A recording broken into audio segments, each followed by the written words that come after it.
கலைஞர் தொலைக்காட்சி நேயர்களுக்கு வணக்கம். இந்த நிகழ்ச்சி முதலாய் ஒவ்வொரு வாரமும் பாத்தீங்கன்னா ஒவ்வொரு செலிபிரிட்டியை நம்ம மீட் பண்ணிட்டு இருக்கோம். ஸோ ஒவ்வொரு செலிபிரிட்டியும் பார்த்தீங்கன்னா ஒவ்வொரு ஸ்டைல் வந்து அவங்களுக்கு வந்து மெயின்டைன் பண்ணிட்டு இருப்பாங்க. ஸோ மோஸ்ட்லி சினிமாவில் நம்ம வந்து தெரியணும், ஒரு பெரிய லெவலில் இருக்கணும் அப்படின்னா கண்டிப்பாக அவங்களுக்குன்னு ஒரு ஸ்டைல் வந்து அவங்களை சுற்றி உருவாக்கி வச்சிருக்கணும். ஸோ அப்படி இருந்தால் மட்டும்தான் அது வந்து ரிஜிஸ்டர் ஆகும் எல்லாரோட மைண்ட்லையும். ஸோ அந்த மாதிரி ரொம்ப அழகாக ரிஜிஸ்டர் ஆகி இன்னி வரைக்கும் நிறைய படங்கள்ல நடிச்சிருக்காரு அப்படின்னு சொல்லலாம். ஸோ அவர் வந்து குறிப்பாக ஒரு விஷயம் சொல்லணும் அப்படின்னா அவர் வந்து ஒரு காமெடி ஆர்டிஸ்ட்.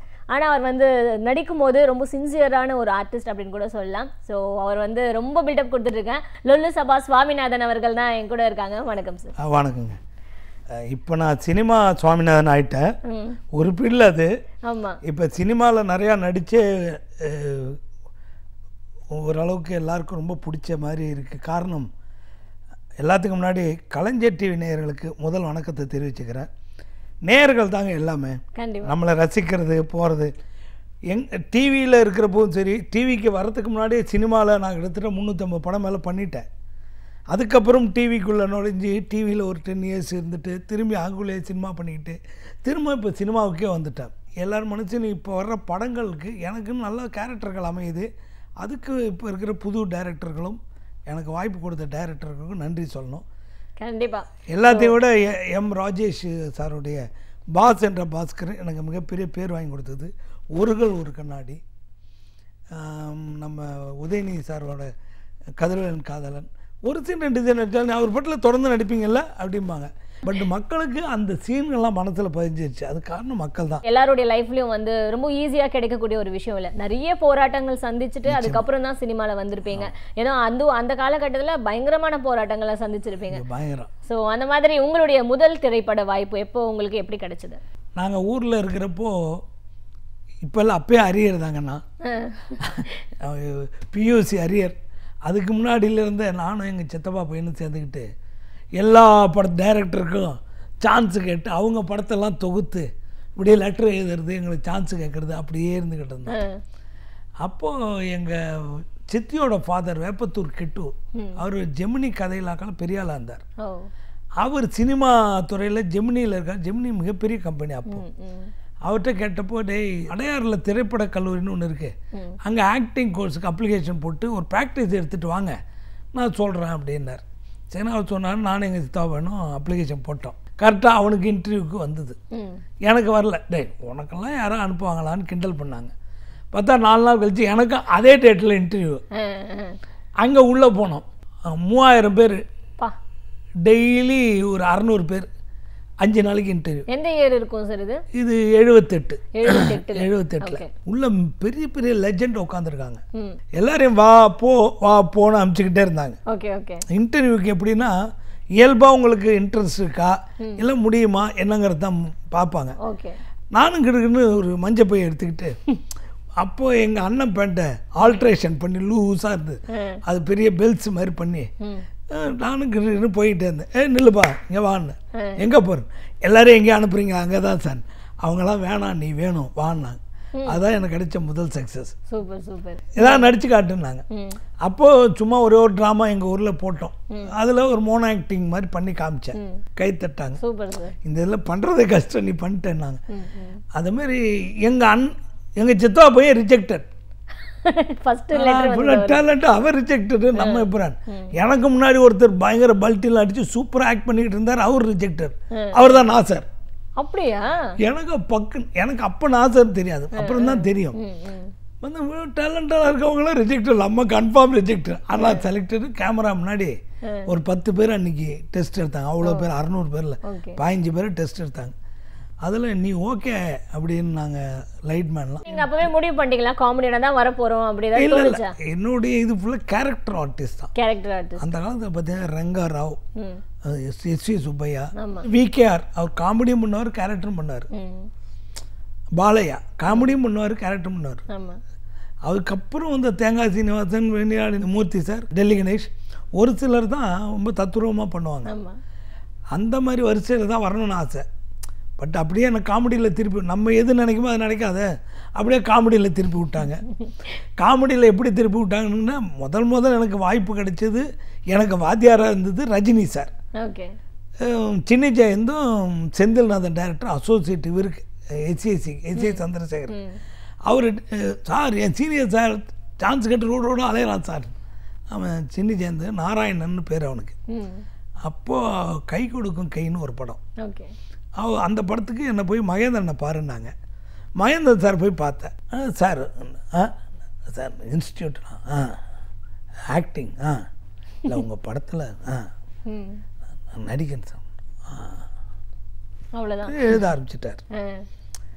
உடனே திடீர்னு பார்த்துட்டு மேலே வாடினார். அப்புறம் கேட்டார். சைன் மாடி இருந்தது. நான் கிட்ட மேலே போனேன். சார் பூட்டி இருக்குன்னு. ஹலோ இங்கே வாங்க. என்ன இது என்ன மாதம்? இது மார்ச்சுங்க. மேலே வாடினப்பா. எனக்கு சிரிப்பு அவருக்கு சிரிப்பு தாங்கலை. அது எனக்கு மறக்க முடியாத தப்பு. அப்போ அந்த கேரக்டர் சின்னி ஜெயந்த் தான் பண்ணான். அப்போ அவன் சொன்னான், டேய் உங்கள்கிட்ட நான் தான் பண்ணேன், நீ வந்தியாமில்ல அப்படின்னு. சரி நான் அப்போ சொன்னான். அப்போ செந்தில் நான் தான் வந்துருங்க வடபயணிக்கிட்ட வித்யோதயா ஸ்கூலு அண்ணா சரி போயிட்டேன். எனக்கு அது ரஜினி சார் படமே தெரியாது. என்ன படம்? நான் சிகப்பு மனிதன். அவர் வாத்தியார், நான் ஸ்டூடெண்ட்டு. எஸ்எஸ்சி சார் வந்துட்டு எல்லாம் நல்லா டைலாக் பேசுவீங்களா ஒன்று தலையை ஒண்டி ஆட்டினாங்க. சரி டைலாக் சொல்லி கொடுத்தாரு. அந்த காலத்தில் டைலாக் பேசுறது அவ்வளோ இது. ஆனால் ஒருத்தருக்கு வரணும்னு கண்ணாப்பண்ணான்னு பிடிச்சி திட்ட ஆரம்பிச்சிட்டேன். நான் டப்புன்னு எழுந்திரிச்சு, சார் நான் பேசுகிறேன் சார். என்னப்பா சவுண்டு விட்ற? நான் பேசுவியா? அவர் ஏந்து சொல்லு பார்க்கலான்னாரு. சொல்லு டைலாக் சொல்லுங்க சார்ன்ட்டு. டைலாக் இன்றைக்கி நாட்டில் அடக்கா திருட்டு கொள்ள கருப்பை பார்க்க சத்தியம் சார் இப்படி சொல்லவா இல்லை ஸ்டூடெண்ட் வாத்தியாரை பார்த்து பேசுகிறாம அது அப்படி பார்த்தாரு. ஸ்டூடெண்ட்டு வாத்தியாரை பார்த்து கேட்குற மாதிரி தான் போய் கேட்கணும். சரி சார். சார் இன்றைக்கி நாட்டில் நடக்கிற திருட்டு கொள்ளை கருப்படிப்பு இதெல்லாம் பார்க்குறப்போ சத்தியமாக நம்ம நாடு உருப்படாது. நான் தூக்குறவனை ஃப்ரண்ட்டில் உட்காந்து விநாயகா டைட் கேமராவை ரொம்ப சந்தோஷமாக இருந்தது. அந்த மாதிரி லைஃப்பில் ஒரு பெரிய போராட்டம். ஃபஸ்ட்டு பெஞ்சு டைட் க்ளோஸ் படத்தில் பார்த்தீங்கன்னா தெரியும். நிறைய ஹீரோஸ் கூடலாம் நடிச்சிங்கல்ல, அப்போ நடித்த அந்த கேரக்டர்ஸ்க்கும் இப்போ நீங்கள் நடிக்கிற கேரக்டர்ஸ்க்கும் டேரக்டர்ஸ்க்கும் இப்போ இருக்கிற கதாநாயகர்களுக்கும் என்ன மாதிரி வித்தியாசம் ஃபீல் பண்ணுறீங்க நீங்கள்? ஆக்சுவலி அப்போ என்னன்னு கேட்டிங்கன்னா, ஹீரோ கூட நம்ம நடித்து எஸ்டாப்ளிஷ் ஆகுங்கிறது ரொம்ப கஷ்டமான விஷயம். ஏன்னா அவங்களுக்கு ஒரு மெயின் காமெடியன் அவங்க கூட பண்ணலாம், அதை தவிர அடுத்த லெவலில் உள்ளவங்க ஏதோ பண்ணலாம். இம்பார்ட்டன்ஸ் இல்லை. இப்போ இருக்கிற ஹீரோ கூட ஃபுல் இம்பார்ட்டன்ஸோட ஒரு சீன் ஆனாலும் அவங்களுக்கு ஈக்குவலாக பேசுகிற அளவுக்கு, அவங்கள கலாய்க்கிற அளவுக்கு கூட டைலாக் பேசுறதுக்கு டைரக்டரும் ஒத்துக்கிறாங்க, ஹீரோக்களும் ரொம்ப கேஷுவலாக ஒத்துக்கிறாங்க. நீ இதெல்லாம் பேசக்கூடாதுன்னு சொல்கிறது இல்லை. ஆனால் அந்த காலத்தில் அப்படி இல்லை. அந்த காலத்தில் உதயநிதி சார் கூட இந்த படம் நடித்தப்போ கதிரவன் சொன்னார், என்ன எப்போ பார்த்தாலும் உங்களுக்கு சாமி வேஷம் அந்த வேஷம் ஒரு சீனை கொடுத்துக்கிட்டு இருக்காங்க சார், நிறைய சீன் நீங்கள் தான் சொல்லணும் சார். நான் சொல்கிறேன் பாரு. அடுத்து மனிதன் ஒரு படத்தில் நடித்தேன், ஒரு காமெடி இதான் பண்ண வேக் கூட அவர் கூட பண்ணல. பட் அவர் படம் நல்ல படம். ஓகே படத்தில் அந்த சாமி வருவீங்களா? அது செம்ம. எனக்கு நடிச்சுட்டு என்ன ஒரு சின்ன இது ஒன்றும் இது காமெடியில் ஒன்றும் இல்லைன்னு நடித்தேன். பார்த்தா ட்ரெய்லரே என்ன வச்சு தான் காதல் நட்பு ஒரு சீனை போடுவாங்க. அந்த மாதிரி அந்த சீன் பயங்கர சூப்பர் ஹிட் ஆயிடுச்சு. இன்னைக்கு போனாலும் எங்கே போனாலும் பசங்களுக்கு ஒரு இஸ்கி அங்கிள் போறாருமா. சார் எங்களுக்காக அந்த டயலாக் ப்ளீஸ். காதலால் கைவிடப்பட்டவர்கள், நண்பர்களால் துரோகம் இயக்கப்பட்டவர்கள், லௌகீக வாழ்க்கையை விட்டு ஆன்மீகத்தின் ஆழத்தடைய என்னை நாடி வந்த பக்தர்கள் அனைவருக்கும் இந்த உளுந்தூர்பேட்டை உலகநாதன் உளமாற ஆசை. அந்த மாதிரி அந்த சீனே பெரிய கலகலன்னு போயிடுச்சு. தனுஷ் சார் படத்துல ஆர்த்தியோட அப்பாவா நீங்க நடிச்சிருப்பீங்க, அதுவும் பயங்கரமா. ஆமா, சுராஜ் சார் வந்து ஒரு நாள் விவேக பார்க்க வந்தாரு. அப்ப சொன்னாரே நம்ம படத்துல இருக்குன்னாரு. ஏன்னா திடீர்னு கூப்பிட்டு அமைச்சாரு. பார்த்தா மீசை விட்டு, சார் நீங்க மோகன் மாதிரி அந்த கால இது கோபுரங்கள் சாயதில்லை, உங்க பொண்ணு அருக்காணி, உங்க பொண்டாட்டி திருகாணி ஒரு சீன் சார். போனாங்க, அங்கே போய் உட்காந்துட்டு அது சிரிச்சுக்கிட்டே இருக்க கேரக்டர் தான் அது. அப்போது அது வந்து உட்காந்துருக்கிறப்போ பொண்ணு வந்து காப்பி கொடுக்கும், வாயில் வெத்தல் டக்குன்னு புயல மேலே கரை போட்டுரும். எத்தனை தடவை சொல்லியிருக்கேன் புயலை போட்டு காப்பி கொடுக்கூடாதுன்னு, கரை போயிடுச்சு இல்லை என் கரை இப்போ போகும் இப்படி பண்ணி போட்டு நீ பா அப்படின்னு. சரி மன்னிச்சு போடுவார்னு சொல்லிட்டு அவர் சொல்லார். சரி அந்த பாட்டு அப்பா, அந்த பாடு நம்ம பாடு கொட்டாப்பா அது பாடு, மாப்பிள்ளைக்கு ரொம்ப பிடிக்கும். அவர் ரொம்ப கடுப்புல இருப்பார், பயங்கரமா சிரிச்சுட்டோம், மாப்பிள்ளைக்கு சந்தோஷத்தை பாரு அவர் முறப்பா இருந்துட்டு என் மாப்பிள்ளைக்கு எதுவும் மணக்க பேசணுமா எல்லாம் கூட்டு போய் பேசு. ஒரு சின்ன மேட்ரு கூட பெரிய ரீச் ஆச்சு. அந்த படம் பயங்கர பேர் கிடைச்சது. நீங்க நடிக்காத ஒரு நடிகர்னா விஜய் சேதுபதி அப்படின்னு சொன்னீங்க. கமல்ஹாசன் சார் கூட ரொம்ப பிடிக்கும். இன்னும் அவர் படத்துல வாய்ப்பு வரல. பட் வெரி யதார்த்தம், ரொம்ப யதார்த்தம். அவர் கூட நடிச்சா நம்மளாம் ஒன்றும் யதார்த்தம் பண்ணவே முடியாது. அந்த மாதிரி வெரி குட் ஆர்டிஸ்ட். முத விஜய் சார் படத்தில் நடிக்கிறப்போ விஜய் சார்ட்ட போய் வணக்கம்லாம் சொல்லிட்டாப்பா, அவர் ஒரு மாதிரி டைப்பு மூடி டைப்புன்னாங்க. ஏன்னா அது இப்படி சொல்லிட்டாங்கன்னு சொல்லிட்டு அவர் எதுக்கு வந்துட்டார் வேலாயுதம் படத்தில். எதுக்கு வந்துட்டார், நம்ம எப்படி ஒரு பெரிய ஹீரோ வச்சா எதுக்கு வந்துட்டான்னு வணக்கம் சார்னு. வணக்கம் எப்படி இருக்கீங்கன்னு கேட்டார். ஆனால் பாவீங்களா அவரை போட்டு பயமுறுத்தி விட்டாங்க. அப்புறம் கூப்பிட்டு உட்காந்து எங்க கூட அந்தாச்செல்லாம் விளையாண்டாரு. அந்த அளவுக்கு ஜோவியல் டைப்பு தான். பட் சிறுவட இருந்தா அவர் பாட்டு தனியாக இருப்பார், அவர் வேலையை பார்ப்பாரு. இப்போ தெரியுன்னு ஒரு பாட்டில் அவர் கூட அட்லி படம் முதல்ல நடித்தேன் ராஜா ராணி. அதுக்கப்புறம் இது கூப்பிட்டாங்க. அப்போ கூப்பிட்டு சாமி எங்கே பேச வர மாட்டாருன்னு நம்ம ஞாபகம் வச்சுப்பான்னு போயிட்டேன். இன்னும் ரொம்ப நாள் கேப்பு. சாமிநாதன் வாங்க உட்காருங்க, உங்கள் டைலாக் டெலிவரி மாடுலேஷன் ரொம்ப பிடிக்குன்னு. ரொம்ப தேங்க்ஸ் சார் அப்படின்னு சொல்லிட்டு அவர்கிட்ட சொன்னேன். என் பையன் உங்கள் பயங்கர ஃபேன் இப்படின்னார். போய் பனியன் வாங்கிட்டு வாடுறேன்னு விஜய் படம் போட்ட பனியன் வாங்கிட்டு விட்டேன் அப்படின்னா. நான் ரொம்ப கேட்டால் சொல்லுங்கண்ணா, அது உங்களுக்கு ரொம்ப சின்னதாக இருக்குது சார். ஆனந்தம் ரொம்ப கேட்டால் சொல்லுங்க. அதுலேயும் ஒரு ஹியூமர் பண்ணியிருக்கீங்க. அதே மாதிரி இவர்கிட்ட சொன்னேன் அஜித் சார்கிட்ட, என் பொண்ணு உங்களுக்கு பயங்கர ஃபேன் சார். அப்படியா, வெரி குட். ஆனால் உங்கள்கிட்ட ஒரு டவுட்டு கேட்கணும். என்ன சார்னு. அஜித் சார் படம் காலைல 6 மணிக்கெல்லாம் பிக்கப் பண்ணி கொண்டாந்து ஷூட்டிங்கில் விட்டுறாங்க. நீங்கள் எத்தனை மணிக்கு எந்திருப்பீங்கன்னு. நான் 6 மணிக்கு எந்திருப்பேன். ஷூட்டிங் மாதிரி 7க்கெல்லாம் வந்துடுறீங்க, தொழிலாச்சே பணம் வாங்குறோம்ல அப்படிம்பாரு. யார் இந்த டைலாக் சொல்றது? அஜித் சார். அஜித் சார் தொழிலில் பணம் வாங்குறோம், ப்ரொடியூசருக்கு ரொம்ப இதாக இருக்கணும் பாரு.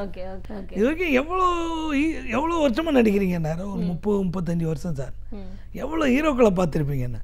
ஆனால் இவ்வளோ க்ளோஸாக யாரையும் பார்க்கல சார்னு தோளில் கை போட்டு ஜாலியாக அவர் என்ன சாப்பிட்றோம் நம்மளுக்கு வர வச்சு கொடுப்பாரு. அந்த அளவுக்கு ரொம்ப நல்லா. அவர் கூட எத்தனை படங்கள் பண்ணியிருக்கீங்க? அவர் கூட ஒரு 2-3 படம் தான் பண்ணேன். வேதாளம், விவேகம், பூவெல்லாம் உன்வாசம். அது மாதிரி ஒரு மிகப்பெரிய ஹீரோக்கள் அந்த மாதிரி பழகிறது அவங்களோட குணம் இன்றைக்கும் அவங்க ஸ்டாண்டர்டாக இருக்குது. அது ஒரு காரணம் தான். உங்களுடைய அந்த ஸ்பெஷலான டைலாக் வந்து ஒன்று இருக்குது. ஆமாம், அந்த டேமிட் அந்த டைலாக் ஒன்று சொல்லும். ஆனால் அதுக்கப்புறம் வந்து அந்த சாணி மேட்டர் ஒரு விஷயம் இருக்குல்ல, அது வேற லெவல் ஹிட்னு சொல்லலாம். இனி வரைக்கும் அந்த டைலாக்ஸ் உட்பட எல்லாருமே மனப்பாடம் பண்ணி வச்சுட்டு பேசிட்டு இருக்காங்க. ஸோ அந்த டைலாகையும் எங்களுக்காக நீங்கள் பேசி காட்டணும். ஒரு ஸ்கூலுக்கு கெஸ்ட்டாக கொடுத்தோம், பசங்களுக்கெல்லாம் கிஃப்ட்டு கொடுக்கணும். மேடம் பேசிட்டு இறங்குறது பேசி முடிச்சோடனே சார் அது எல்லோரும் கேட்குறாங்க அது பேசிடுங்க, அது பேசுடுங்க, இது பேசுடுங்க, எல்லாம் பேசுகிறேன் சார். அந்த டைலாக் சொல்லிடுங்க எல்லோரும் கேட்குறாங்க. எதுங்க அதான் சார் உங்கள் ஃபேமஸ் டைலாக். மைக்கை பிடிச்சி டாமிட் ஒரு கிளாப்ஸ் எல்லாருக்கும் அவர் ரொம்ப ரீச் ஆகி போச்சு. டாமிட் போகிறாரும்பாங்க. அந்த அளவுக்கு அது பயங்கர ரீச் ஆகி போச்சு. அதுக்கப்புறம் இந்த டைலாக் நிறைய டிக்டாக்லாம் பண்ணி ஃபேமஸ் ஆயிடுச்சு. ஆமாங்க, இது கிட்டத்தட்ட உலகம் முழுக்கலையும் கிட்டத்தட்ட 3 லட்சத்துக்கு மேலே நிறையா அதுக்கு மேலே சொல்கிறாங்க என்னுடைய டப் மேஷ் பண்ணியிருக்கான்னாங்க. அதான் இந்த ஒன்றும் இல்லைப்பா, நான் ரோட்டில் போய்கிட்டு இருந்தேன், பச்சையாக இருந்தது, புதினா சட்னியாக இருக்குமான்னு எடுத்து பார்த்தேன், பிசு பிசுன்னு இருந்தது, நக்கி பார்த்தேன் ஒரே புளிப்பு. அப்புறம் விசாரிச்சது அது எருமாட்டு தானே, நல்ல வேலை நான் அதை மிதிக்கல. என்னடே அதை நக்கி பார்த்துட்டேன், மிதிச்சான்னா மிதிக்கலாம்மா தந்தானோ. அது இன்னி வரைக்கும் எல்லாருக்கும் பிடிச்ச டைலாக். ஆமா, உங்களுடைய அப்கமிங் ப்ராஜெக்ட் திமிர் பிடித்தவன், அந்த படத்தை திமிர் பிடித்தவன் வந்து ரிலீஸ் ஆகி ஓடிக்கிட்டு இருக்கு. அந்த படத்தில் ஒரு ஹீரோயின் ஃபாதராக நடிச்சிருக்கேன். பொதுவாக இவர் நம்ம விஜய் ஆண்டின்னு சொல்லணும்னா சலீமில் அவர் கூட நடித்து ரொம்ப ஃபெமிலியர் ஆகி அப்புறம் எமலில் நடித்தேன். அப்போ கொரிலான்னு ஒரு படம் நடிச்சிருக்கேன், ஒரு அரசியல்வாதி பைத்தியமாக நடிச்சிருக்கேன். ஒரு வித்தியாசமான படம், அது ஜீவா ஹீரோவாக நடிச்சிருக்காரு. அப்புறம் அரசியல் இதெல்லாம் சாதாரண அப்பான்னு ஒரு படம் நடிச்சிருக்கேன். பிஸ்தான்னு ஒரு படம், சர்வர் சுந்தரம் சந்தானத்தோட சூப்பர் கேரக்டர், ஃபாதர் கேரக்டர். இப்போ சந்தானத்தோட ஒரு புது படத்தில் நடிச்சுக்கிட்டு இருக்கேன். நிறைய படங்கள் நடிச்சுக்கிட்டு இருக்கேன். சீமராஜா இப்போ ரிலீஸ் ஆச்சு, அதில் பண்ணியிருக்கேன். இப்போ நான் நடித்த படங்கள் ஒரு 15 படம் டப்பிங் பேசிட்டேன், அது இன்னும் வரல. 100ன்னு ஒரு படம், இப்போ ஒன்று ஜீனியஸில் கூட பண்ணியிருக்கேன். நிறையா படங்கள் நடிச்சுக்கிட்டு இருக்கேன். மக்களுக்கு ரொம்ப பிடிச்சிருக்கு. ஸ்டில் சினிமாலே என் ஆசைப்படி இருந்துக்கிட்டு இருக்கேன். அதுதான் எனக்கு பிடிச்ச விஷயம். ரொம்ப தத்ரூபமா நடிச்சு காட்டிடுறீங்க. ஸோ உங்களுக்குன்னு ஒரு ஸ்டைல் வச்சிருக்கீங்க, அதுதான் எல்லாருமே வந்து கவர்ந்துருக்குன்னு சொல்லலாம். இப்போ இருக்கிற ஜென்ரேஷன் வரைக்கும் சுவாமிநாதன்னா பிடிச்சிருக்கு, அதுதான் ஒரு ஸ்பெஷாலிட்டி உங்களுடையது. நான் திமிர் பிடிச்சேன்ல. தேங்க்யூ ஸோ மச் உங்களுடைய நேரத்தை இவ்வளோ அழகாக எங்கள் கூட ஸ்பெண்ட் பண்ணதுக்கு. அண்ட் வந்து எல்லா ப்ராஜெக்ட்ஸுமே உங்களுக்கு சக்ஸஸ்ஃபுல்லாக வரணும், நீங்கள் ஆசைப்பட்ட படங்கள் எல்லாமே உங்களுக்கு வரணும்னு சொல்லிட்டு எங்களுடைய வாழ்த்துக்கள். ரொம்ப நன்றி. கலைஞர் டிவிக்கு முதலாக இல்லை, நான் பல தடவை வந்திருக்கேன். புது கலைஞர்களையும் எல்லா கலைஞர்களையும் புது படத்துலையும் என்கரேஜ் பண்ணுறதுல நம்பர் 1 இவங்க தான். நான் நிறையா பேர்கிட்ட சொல்லியிருக்காது. எனவே என்னையும் கூப்பிட்டு இது பண்ணதுக்கு கலைஞர் டிவி நேயர்களுக்கும் திரைப்பட நேயர்களுக்கும் தொடர்ந்து என்னை வாழ வச்சுக்கிட்டு இருக்கிற பொதுமக்களுக்கும் என் மனமார்ந்த நன்றி.